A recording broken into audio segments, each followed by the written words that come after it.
Hello everyone and welcome back to another album review, and in this video I'm going to review SETTIME by Limewax. This is the brand new album of Darkstep and drum and bass producer Limewax. Now for me, Limewax is one of my all-time favorite Darkstep producers alongside with Current Value and Panacea, and Limewax has collaborated with both of them in past releases. In my opinion, Limewax has so many great tracks over his whole career. However, when it comes to full-length albums, I mostly just happen to enjoy the very first one, the debut, Scars on the Horizon. An amazing collection of tracks going into so many different stylistic variations of drum and bass and darkstep music, and the overall result, even though it wasn't that much consistent, it was definitely a very good album with some huge highlights towards his entire discography.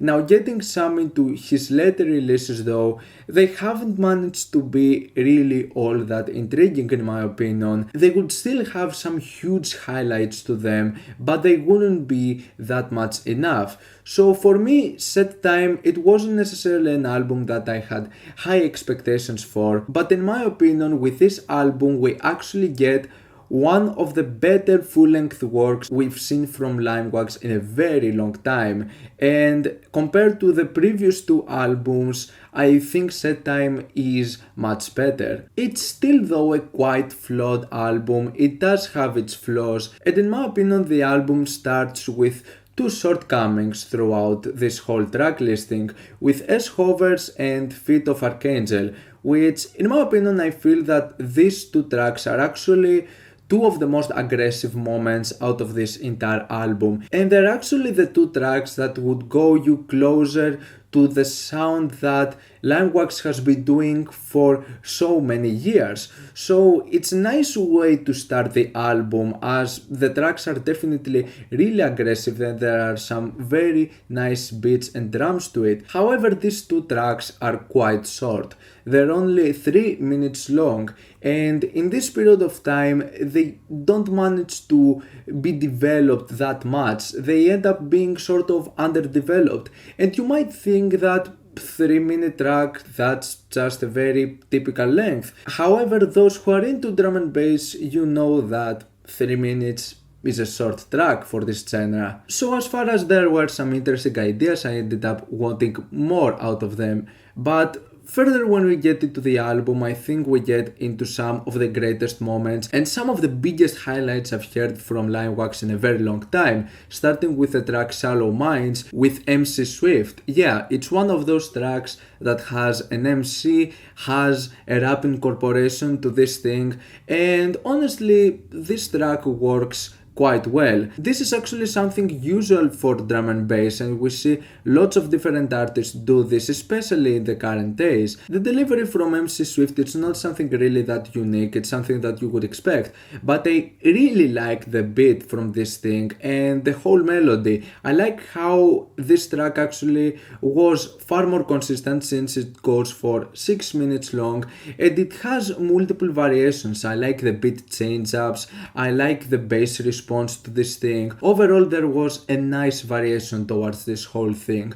Then we get into the track Gary White, which is definitely another one of the big highlights from this brand new album. A bit of a more aggressive beat and a melody that really reminds me some older stuff from Limewax, and it just works fascinatingly well. I love the way this track is progressed. I love the structure to this thing, the way it builds up with all of the elements combined together.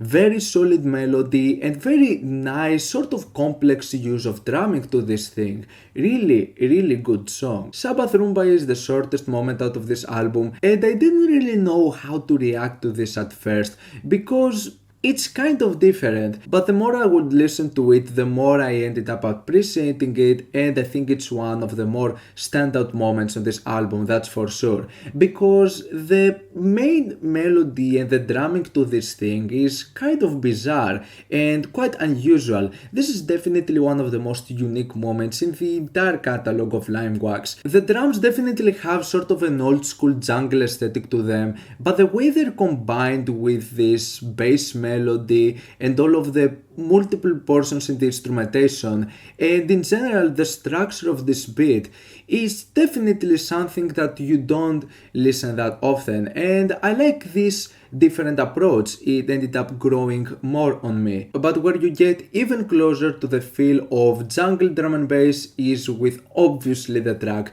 Jungled Vibes, and this track pretty much has the whole aesthetic of a very aggressive and very intense jungle drum and bass song. It has an old school aesthetic to it in pretty much everything, from the beats to this thing, from the samples, from the synth, and even from its aggressive bass melody. This track has pretty much the whole formula you could get in a type of song like this, and it works fascinatingly well. This track is awesome, and it captures this whole old school feel in a spectacular fashion. And there are some cuts from Panacea from back in the 90s where they would pretty much go into this direction. For example, if you're fans of tracks like The Power of Darkness, State of Ecstasy and King of the Jungle, you're pretty much going to get a similar vibe with this new track from Limewax. Out of this amazing track, the only thing I didn't like about this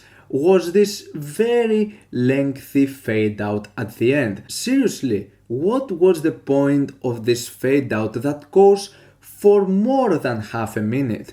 That was pretty unnecessary, considering that some of the tracks end in a very abrupt tone. I don't know what was with this track that he decided to have such a long fade out to it. It kind of breaks the immersion, and I would like for a better conclusion. But other than that, this track is awesome. Now we get into the second half that in my opinion is much weaker compared to the first. This is where the album kind of falls off a bit, though coming back into some of the tracks I ended up enjoying some of the elements and the moments a bit more. For example, Bolt Cutters, I think it has a very interesting beat to it. It's a bit of a different track, a bit unusual, and I also like the use of like the sampling and some of the sounds over here. And it's actually really nice that this album actually tries to go into lots of stylistic variations, and for the most part it succeeds. This is definitely the most varied album from Limewax I've heard so far. And I mean, you have tracks like Fingers, for example, which is not even a drum and bass song. It goes into a slower tempo, and I think there are some interesting elements over here, though it's definitely not one of my favorite songs. And the thing is that it has a very weird transition towards the next track, Isolation 38, because Fingers ends abruptly and then we get back into the drum and bass tempo with Isolation 38, so it makes for a bit of an awkward transition. And in my opinion, Isolation 38 actually was one of the most unimaginative tracks out of the album. I know it was one of the teaser tracks alongside with Shallow Minds. However, Isolation 38 was definitely one of the weakest tracks in my opinion. I really wasn't that much of a fan of like the drumming to this thing. I thought it was a bit unimaginative and it got kind of forgettable.